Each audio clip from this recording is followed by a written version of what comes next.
Welcome to the Responsible Marketing Podcast, conversations about marketing, sustainability, and how we can all help in becoming more responsible organisations. I'm Jo, a marketing strategist and consultant with a career spanning corporate, small medium business and self-employment, incorporating marketing and commercial skills in various guises, and now flying the flag for a more sustainable and kind future for all. My guest today is Julia Dietmar from Open Wardrobe based in California, a web-based app and platform driving mindful dressing and responsibility within the garment industry. Julia and I talk about stats and facts about the garment industry and us consumers, AI versus high street shopping and who wins in the least harmful impact stakes, Julia's plans to drive change in the industry from the bottom up, and the challenges of growing a tech business at speed with authenticity, plus the stigma that AI can bring with it. And Julia has been super generous, offering listeners and watchers of the podcast to 20% off Style Blueprint. Just use the code TRMP. Let's dive straight in. Hi everyone, and welcome to the podcast. I'm absolutely delighted to have Julia Dietmar from Open Wardrobe this afternoon. Hi Julia. Hi, Jo. Nice to be here. Yeah, it's lovely to have you. Thank you so much. I know it's quite early in the morning for you, so hopefully you've had a cup of coffee and you're ready to go anyway. I'm with it right now. Oh, well done. Good stuff. Okay.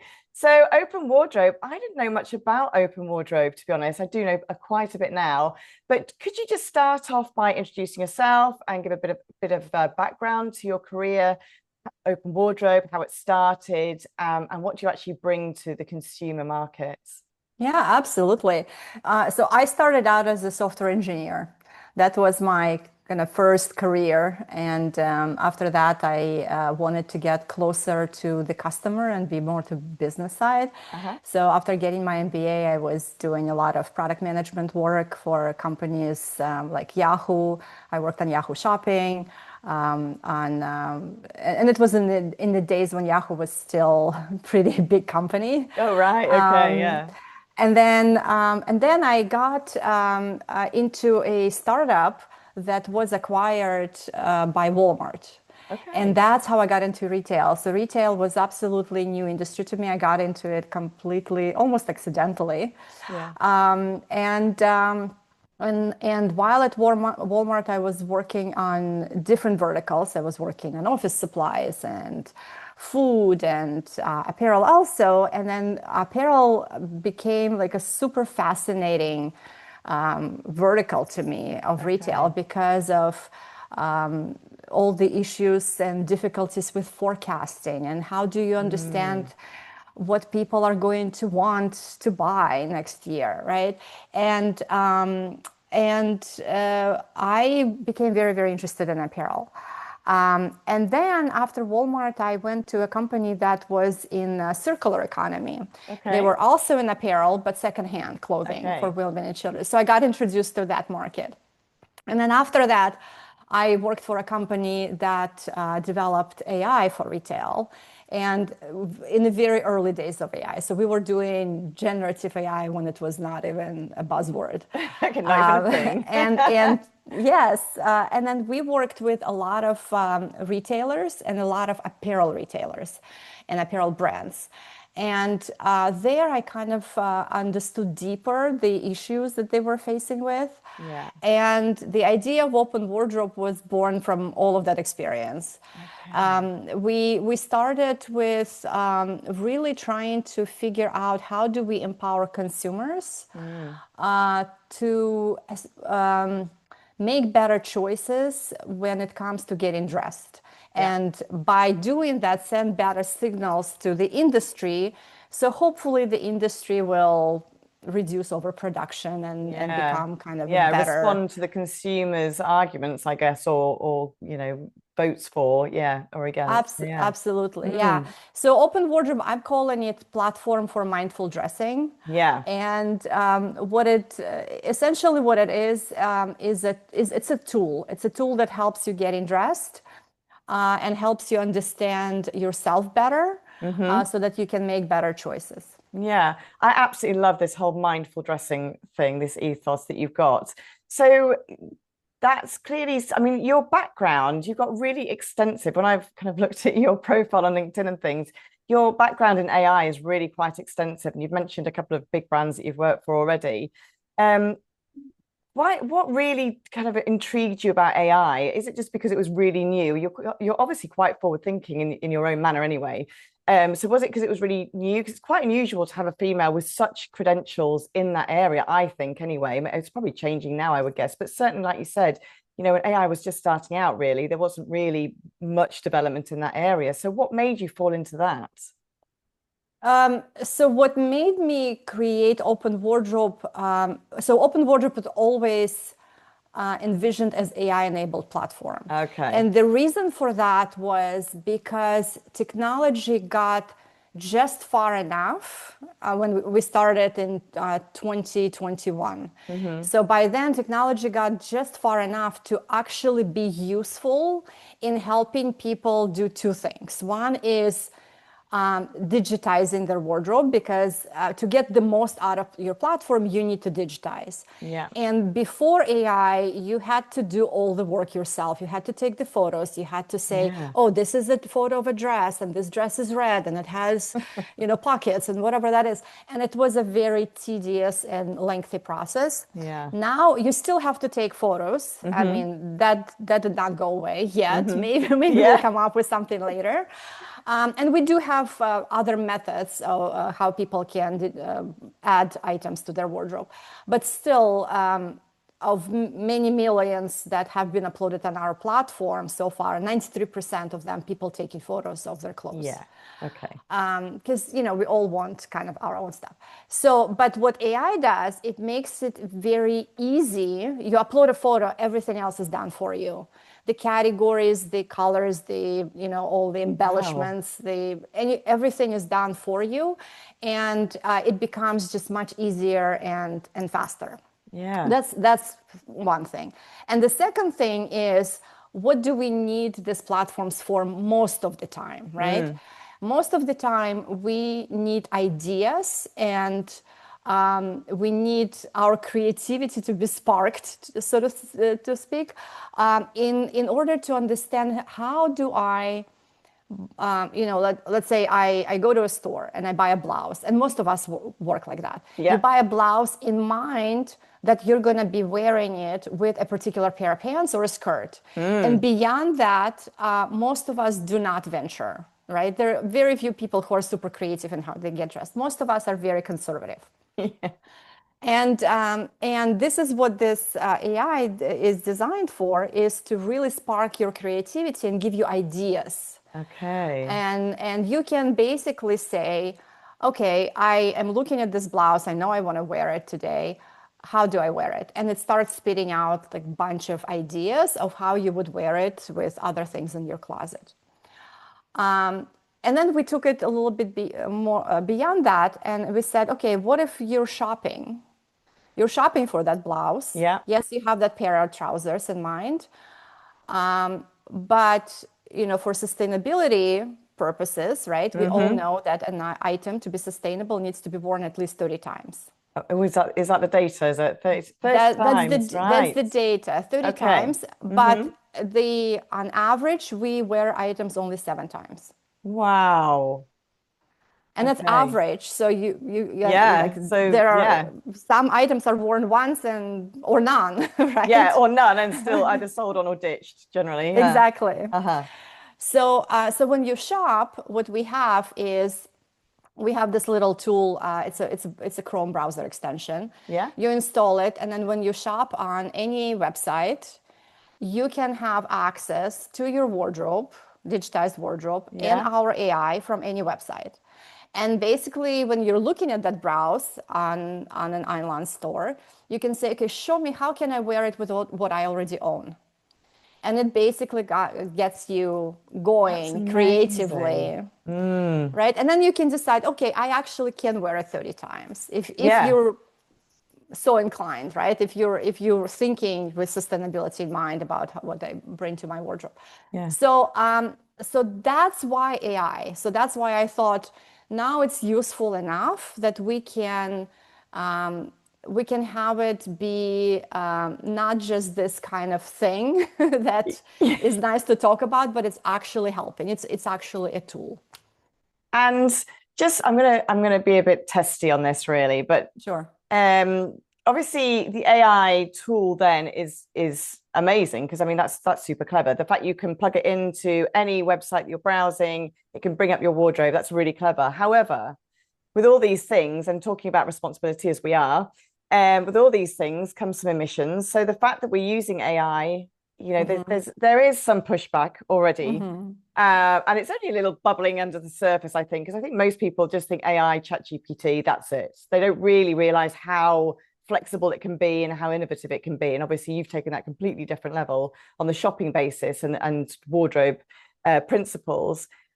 But what do you say then to the fact that perhaps the AI is potentially detrimental from a responsibility point of view? So what would your argument be for persuading us to use your AI tool as opposed to going out to, I don't know, a shop or the high street and buying it clothing as we traditionally have done, really? Well, I mean, if you want to be completely sustainable, then go into a shop. Well, you can argue, that going to the shop, you probably will take your car. And if Yeah. your car is not electric, then you will burn gasoline and Yep. it also creates emissions. So you can argue either way. My argument, yes, AI is very electricity hungry. We are getting better.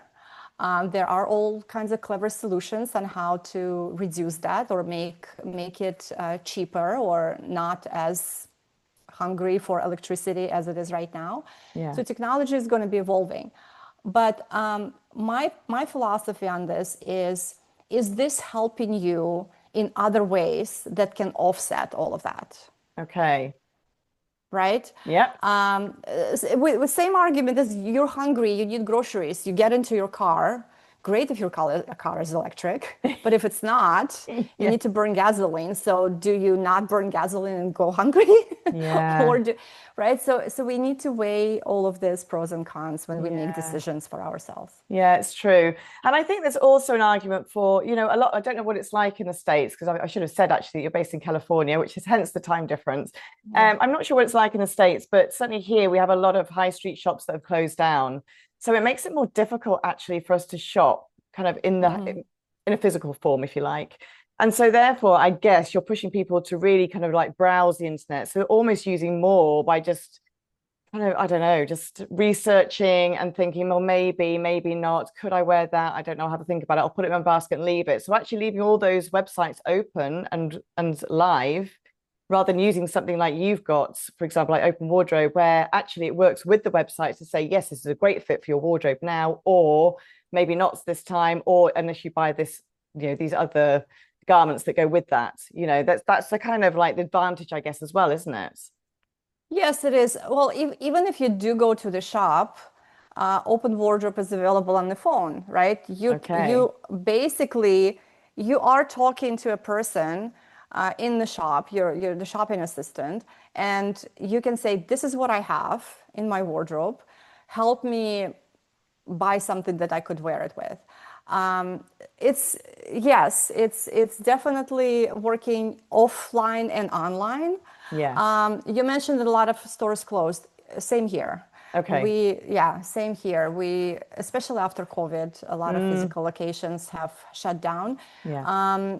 But the interesting thing that we are seeing here is that younger generations, Gen Zs, they're going back to the shops. They're not shopping Oh, online as much as they like shopping in stores. okay. That's a very interesting shift that we're seeing. So maybe that will kind of revitalize that industry. Yeah, definitely, definitely. And do you find, I'm guessing to start with, the open wardrobe had a bit of a female bias because it does tend to be Yeah, females that are of more course. likely to shop for clothes. Not Yep. always, but that seems to be the trend, doesn't it? So are you finding that's also a Gen Z thing that's been adopted, open wardrobe's been adopted by, or is it all age groups, or is there any bias within that? It's all age groups.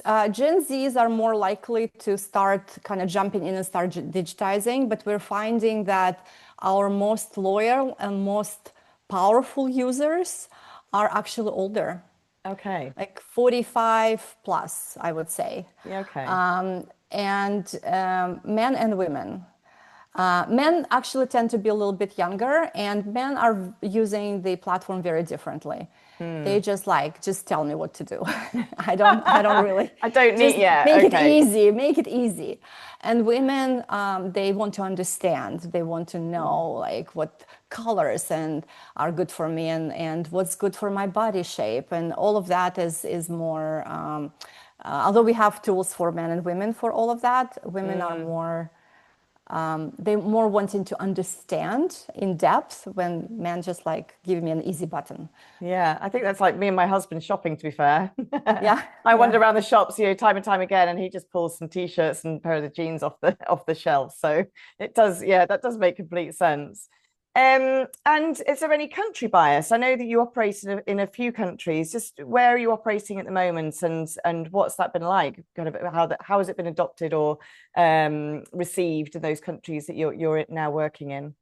Yeah, we're open globally, but our app is, at least for the moment, is only in English. So Okay. we're kind of skewing English speaking countries or countries that have a good command of English. So we Yeah. have North America mostly and Europe. So UK is one of the bigger markets, and Germany actually, Okay. Scandinavian countries. Mm. And Yeah, are you driving it from a sustainability point of view, or is it because I know there are obviously other apps are yeah, available to do with style and color predominantly, is what I've yeah. seen. Yours does seem to take that almost encompasses all of those aspects actually, as well as having this circular economy or the sustainability side to it.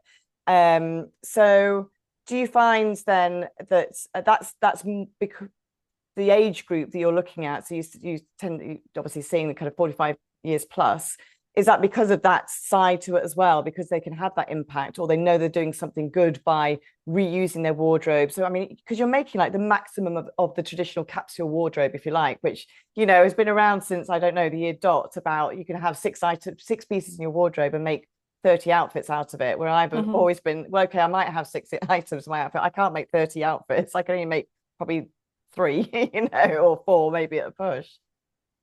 Yeah, so we do not.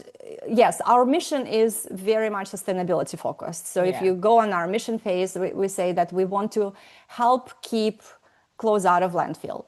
yeah. But when you use the app, we're not beating you on the head with sustainability, right? If you choose to be sustainable, we have the tools for you. You can go ahead and use all those tools. So we have integration with resale platforms. We have integration with alterations and repairs. You can do a lot of different things from the app, from the platform itself.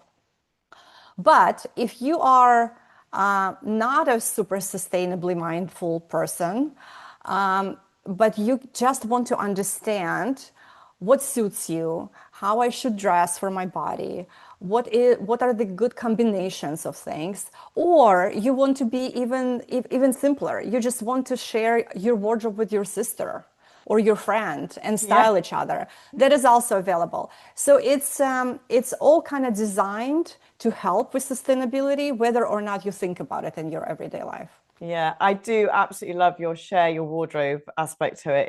That really made me smile. I mean, it could be really quite brutal, couldn't it? If you share your wardrobe with a friend and they say, "Oh my goodness, what's in your wardrobe?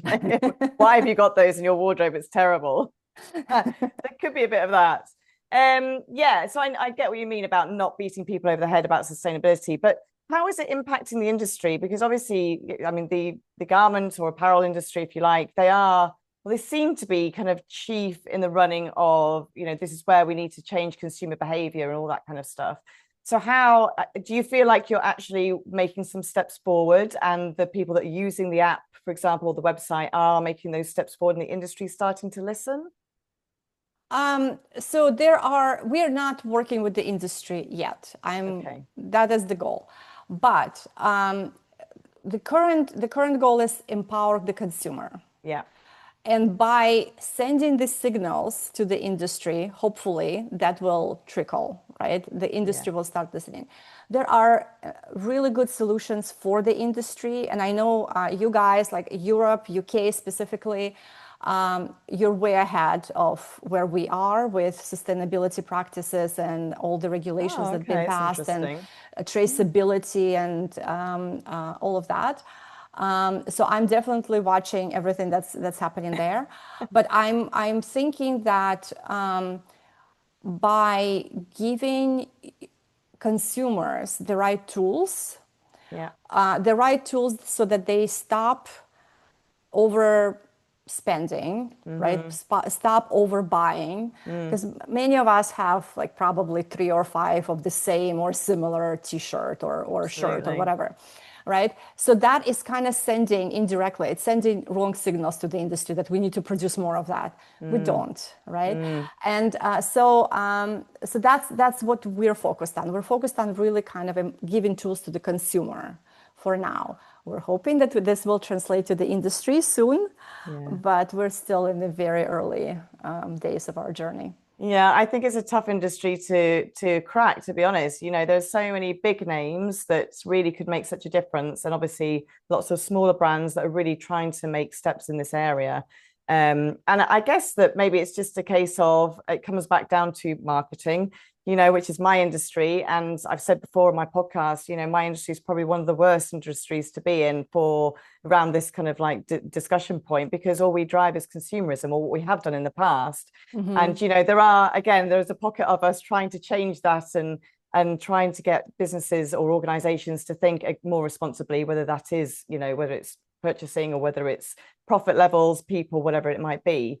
But it's a really tough battle to go up against, So you've got to have some drive within you to keep pushing this, and your team, I guess. So I guess your team are really behind you. They understand the mission and what you're going to try and achieve. Yes, we're all very much walking the walk, so to speak, right? Yeah, good. I have to say that I was one of the worst offenders before I started this company. That's so interesting. When it came to shopping and the messy closets and all of that.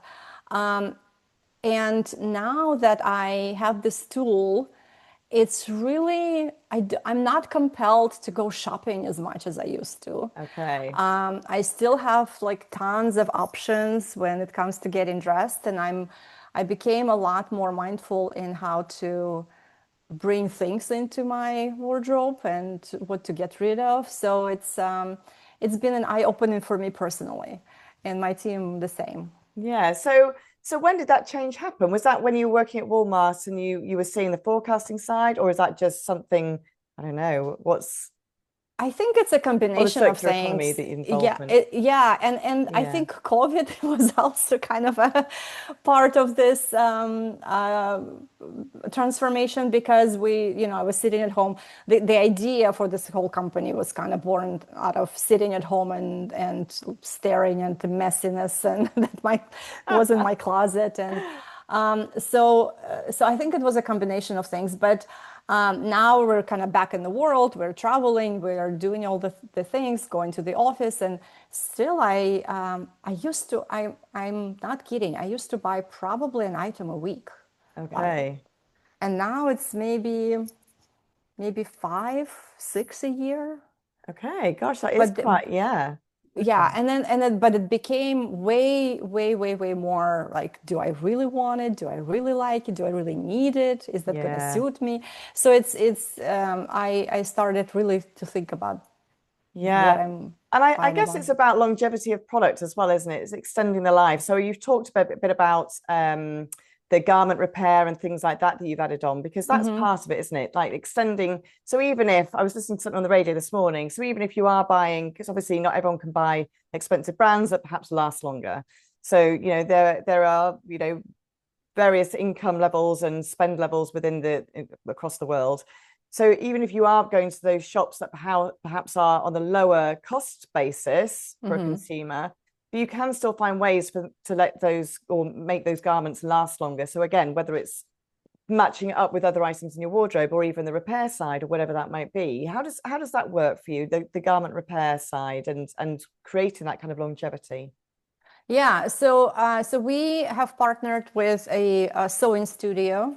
By the way, it's only available in the US for Okay, now. for now, yeah. For now, and so it's we partnered with a sewing studio. It's a quite large one that has experience in specifically in alterations and repairs of garments that are built for longevity, so to speak, Okay. right? So they've worked with companies like Patagonia and, Yeah. who's Mm, famous for repairs. absolutely. So we partnered with them. It's very easy. You can basically just select from the menu of services that they offer, and those are just like a regular one. You need to hem the skirt or take the waist in or silhouette slim down. Yeah. But if you don't find what you need, there is a custom repair or custom alteration, and you can just Okay. describe what you need. You can provide your measurements. You can scan your body with a phone. There are all kinds of options for you to. We're trying to make it Amazing. easy as Yeah. possible, and we're making it easy by also offering free shipping both ways. Okay. Gosh, And that's it quite a task in itself. Yeah, and it Mm. takes, especially, the studio is in Nevada. If you're ordering it from New York, it's kind of basically going across the country. Yeah. But it does take about a week to do the repair plus, shipping time. So it's pretty convenient. People, we've got positive feedback. Yeah. It's really helped people to just, oh, I don't need to go and find a tailor, or Mm. you just ship it, and it's easy. And then so it's all in service of the 30 wears, right? On average. Yeah. And then if there is something that you grew out of, or it just doesn't serve you anymore for Yeah. whatever reason, we also partnered with a reseller platform that you can list it. It's literally one button click. We pre-create the listing, and then you list it on your account with that reseller. Okay. So the thing is, you need to have an account with them. We're just Yeah. making it super easy, and you manage the buyers, all the communications, Yeah. and you get the money directly, and everything is basically streamlined for you. And Excellent. there are going to be more resellers coming on our platform soon, so it's hopefully it'll be useful for people outside of the US Yeah, as well. Yeah. absolutely. So I guess then, yeah, I mean, you're almost creating a bit of a circular economy there. So is there any plans, and oh gosh, I might be asking a difficult question now. Is there any plans for maybe clothes that really have kind of finished their life with, so for example, if I had some items that really I didn't want anymore, I don't want them repaired, I just want to get rid of them. So is there a way to also do that through yourselves, through Open Wardrobe? Not yet, but I'm Okay. working on it, because that Okay. is my personal need. I have so many, and I'm actually trying to make it not just about clothing, but any type of textile. So how do Ah, we, because we all have sheets and towels and all yeah. kinds of things that I feel bad throwing it out in the garbage. Yeah. And it's very difficult to find recyclers. Yeah. So this is something that I'm definitely planning on bringing to the Yeah, and it's platform. interesting. I think it's like you say, when you find you want maybe bedding or something else, and you really have it's finished your lifetime with you for sure. It's sometimes hard to find somewhere an outlet that will take that. So we have quite a big network of charity shops that you can donate. But sometimes like it's the point where they've had so much they can't take anymore. So then you think, what do I do next?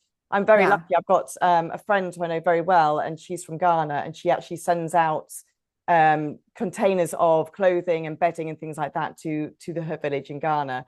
And if they can't use it as it is, they will then remake it into something else. So, for example, one of my husband's shirts might make 2 shirts for a schoolboy or something like that, which is amazing. Like it's an amazing facility, but not everywhere has that, and that's the difficulty, isn't it? It's like, what do you do with it at the end? Yeah, absolutely. Yeah, Yeah. so recycling textiles has become a big industry, and I think it's an important thing to have, because, as you know, textiles are a huge part of landfills. Yeah. I don't know if you heard the statistic, but 11.3 million tons of textiles are thrown out every year. Wow. It's And that covers it's all textile. Is that just consumers? That's not industry textiles like like I excess. think it's the Yeah. total number. Oh, total number. Yeah. Okay. It's a total number, but it's a huge number. Yeah. That's quite frightening, isn't it? Yeah, it is. Yeah, definitely. You've got a small team at the moment. I've had a little look on the website. I have to give a shout out to your chief of cuteness, Charlie. He is super Yes, cute. Is he he your is. doggy? He's our doggy. Yes, he's our doggy. He's a rescue, and Oh, I was sure that he was a mix, poodle and something else. And I actually did a DNA test, and he turned out to be 100% mini poodle. oh, Yeah, so he's super sweet. He's 7 years old right now, and yeah, he's an inspiration he's for all of lovely. He us. is very cute. I love the fact you've got him on there. I'm thinking, how could I get my little dog on there? But he's not actually that cute. He's a mixed It doesn't terrier. So matter. It doesn't matter. All dogs are cute. he also doesn't like the camera, mine. So he wouldn't even look at the camera. He's normally looking, off to the side or something, thinking, why have you got a camera in my face? So the picture that's all on the website is actually from a Halloween office party where Oh, we wow. decided that we were not going to dress ourselves, we're going to dress our pets. So everybody brought their pet. And one of my colleagues, he's a good photographer, but this picture, it's a pretty good picture, but it took him probably, I don't know, it was like a second that he was sitting that perfectly. But You have to keep snapping and keep snapping until you actually exactly. get one that you can use. Exactly. Absolutely. Exactly. So, are you going to go into doggy clothing and garments then as well, or is it going to stay just for humans? Well, it's really flexible. I do Yeah, know that some people have wardrobes for their pets and wardrobes for the kids absolutely. because in the account you can have as many wardrobes as you want. Oh, So I have not created a wardrobe for my for our Charlie, but yeah, people do that. watch this space, definitely. Yeah. And have you got plans to expand the team then? I mean, given obviously where you are with Open Wardrobe now, it's still relatively new, given it's what, 4 years old-ish. Or So ish. I'm guessing, you're almost into setting the world alight, really. You're going to be expanding fairly quickly, I would imagine, once people cotton on to what Open Wardrobe can do for somebody. Yeah, we're trying. We're trying. It's, of course, money, resources, Yeah. all of that needs to be taken into account. But Yeah. yes. And what tips do you have then for listeners and watchers to start their journey on kind of more mindful dressing? I mean, I'm guessing get the Open Wardrobe app for a start or look at the website. That's a good start Yes, in that's a good itself. start, Yeah. absolutely. But start somewhere. Yeah. For me, like I know that some people are still keeping spreadsheets with clothes that they own. I think it's like Wow. hats off to you because that's a lot of work. But my point is just start somewhere. Either digitize your wardrobe if you want to invest in that. I know it takes some time to take all the Mm, pictures and photographs, but it's so worth it and so rewarding when you actually have it. okay. Um, or start by really kind of understanding what suits you and what you need, what you Yeah. don't need. And we have tools for that. You don't have to digitize anything to use the tools. We have something called Style Blueprint Hmm. that helps you understanding your colors and your body shape. And it's like a whole book that you actually read about yourself. And I mean, book, Oh, I'm exaggerating, but yeah, I know what you mean. yeah. Yeah, yeah, yeah. But there is a lot of information there. And we have workshops and master classes that come with it. So it's a lot of educational stuff that is for some people very useful. Yeah, I think the education piece is really important, isn't it? I mean, I do love that aspect of it all. Not just kind of like the finished result where you can, like you say, work your wardrobe really hard, but also the education piece as to, and I love the fact you've got this cost per wear calculator as well. Yeah, it's actually super funny, Joe, because everybody kind of zeroes in on that. It's one Yeah, of the easiest statistics to calculate, right? But people find it so useful. yeah, because we don't Uh, do that normally, really. yeah, we don't really think that way, but we have more than that. We also have, for those of your listeners who are statistically inclined and like love numbers, we have things like your investment versus your usage in every category. Oh, We have all kinds of things like how much you spend on every month on your clothes, and you can look at numbers many different ways. We're yeah. going to be adding other things like your wardrobe audit. Like Okay. who are the kind of hardest working pieces versus your versus not, how many duplicates you have versus how many single items. So all of that is coming. So there's going to be a lot more of that. Yeah, I mean, it's going to be a bit like therapy where you start and you have to literally be so vulnerable and expose yourself and be honest about what you've got hidden in your wardrobe. Yeah, but you're exposing yourself to yourself. The data is Yeah, yours. that's It's all true. private, right? Yeah, I mean, you can choose to share it with your sister or your stylist or your friend, whoever, but you don't have to. Nobody yeah. has to see anything. It's just for you. Yeah, exactly right. Or you can share it if you're brave. I mean, I do have a couple of friends where if I buy something new and I'm not sure about it, I take a photo and send it to them and say, "What do you think?" And I know they'll be very honest and Mhm. but I mean, they also then say to me, "But do you like it?" And quite often I'll say, "Yes, I do." So even if they don't like it, they'll probably say, "Okay, that's wearable." So it's quite an interesting thing. So obviously we're across the pond from each other. Do you see similar challenges or opportunities within industry and business that we see in the UK? What kind of challenges are you seeing with open wardrobe right now, and certainly that kind of like a tech-based business? Yes, definitely. I mean, as with any business, any software, um, it's a lot of competition. We have Yeah. to be on our toes. These days, everything that we're developing is copyable, so to speak, Okay. right? Yeah. And when it used to be that when we first started, our first version of AI was not very easily copyable because it was based on like traditional methods and training and very tedious work, right? But now with all the technology that came out in the last 5 years, four Yeah. years even, right? Yeah. Everything has become easier. So anybody can just do anything. Mm. So that is always a challenge, and like figuring out, and of course, when you go out for investments, it's very difficult for investors to figure out who's real, who's not, Yeah. right? Like, do you actually have an IP or do you use somebody else's? And Okay. it's because on the surface everything looks very similar. Yeah. So that's always a challenge, and for consumers, I there are so many choices now for Mm. consumers. Mm. And do you want to have an app that's more social, or do you want to have an app that's more utilitarian, or do you want this, or do you want that? So there's so many choices and so much noise Yeah. that's kind of harder to get through. And as a marketer, you know. Absolutely. Yeah. It's hard to stand out amongst the crowd, especially in tech, I think, at the minute as well. Yeah, definitely. Absolutely, yeah. And then this stigma of AI is still there. I find it oddly surprising, actually.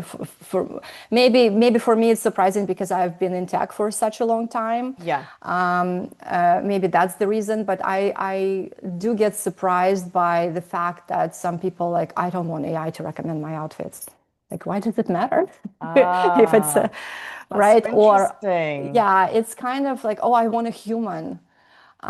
But yes, you have to pay, $100 an hour Yeah, to a for a human. stylist. AI is free, or so it's really really kind of surprising. But we're getting there. But yeah, I think the AI thing is really the AI conundrum is quite interesting actually, because you find us talking about wanting to use AI for this, that, and the other, like ChatGPT all the time. And yet, Hmm. actually, when you're having AI or using AI for something really useful, like this, for example, or it feels like AI's kind of coming into your world rather than you inviting it into your world, then people get really funny about it, don't they? It's really strange. And it's been Some around. some people do. Yeah. Yeah, some people do. I think it's becoming more and more mainstream now. Yeah. But there's still some people that are not comfortable. I'm actually working on a little experiment. We have workshops and master classes that I mentioned, Okay. and most of them are done by real stylists, human Yeah. stylists. But there is one workshop, one for men, one for women, that is led by AI personality. Oh. So the women's is not out yet. It's coming out next week, And I'm actually super curious, how is this going to be received? Are people going to be weirded out by it, or is it going to be normal? So Yeah. I'm super curious. That is going to be really interesting. So they're hosting the workshop then, or? Yeah, it's Yeah, okay. actually, it's completely AI generated. Oh my gosh. The voice, the movements, the face, it looks like human, but you can tell it's a little, Yeah.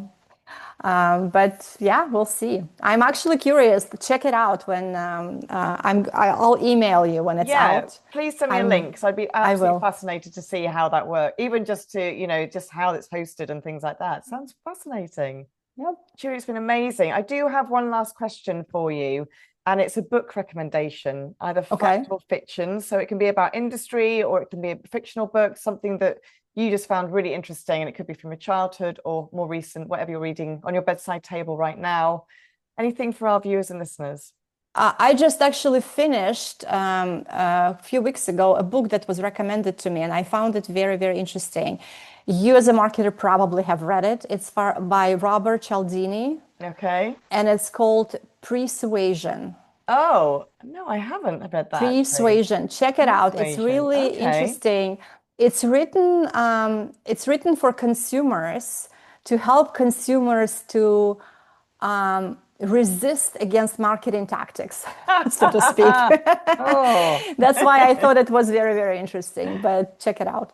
yeah, I will do. And I'll put a link to that actually in the show notes as well so people can find it. So just to finish off then, thank you so much again for your time. Where can people find you? Where can they find Open Wardrobe? Are there any events that people can dial into across the world? Yeah, whatever you want to share. Yes, so our website, just go to our website. It's www.openwardrobe.co. Co. It's not Okay. .com. .com is a different company based in Okay. Australia. It's not us. Okay. So yeah, so openwardrobe.co, and all the information is there. You can sign up for the service, for the platform. You can download the mobile app right from the site. Okay. So it's very easy, and you can contact us. I read every email, so if anybody wants to email us, just hi@openwardrobe.co, and I will read it. Fantastic. And are you on LinkedIn I'm as on well? LinkedIn. Yeah. Yes, Julia So Dietmar. Yes. excellent. Brilliant. Well, thank you again. I think I need to put probably a weekend. It's almost embarrassing to say, probably a weekend to go and have a little look at my wardrobe and maybe plug some stuff into your app and see how I get on with it because it just Yes. sounds great. Check it And out. Let me know. yeah, definitely. And I definitely need to maximize what I have in my wardrobe to wear because I mean, I'm not very creative on that score. I like finding quite slightly quirky things to wear, but then I find I can only wear them with one thing, which kind of reduces then its wearability, isn't it? So Exactly. I'm definitely going to have a look. Thank you so much again for your time. Thank you for sharing your first meeting of the morning with us as well. Much appreciated. And Thank you thank you for to our having me. listeners and our watchers, and we'll see you next time. Amazing. Thank you so much for listening or watching the Responsible Marketing Podcast. I really hope you enjoyed it. And if you did, please hit the subscribe button wherever you get your podcast from. And if you're watching on YouTube, hit subscribe there too. I also love to get reviews as they make a huge difference to others discovering the show. So please leave a review, any comments or questions on whichever platform you prefer. And of course, feel free to share out your socials with your friends and your colleagues. If you want to contact me direct, you can email joe@jolongconsulting.com or find me on LinkedIn under my own name, Joe Long. Until next time, thanks for listening and for watching.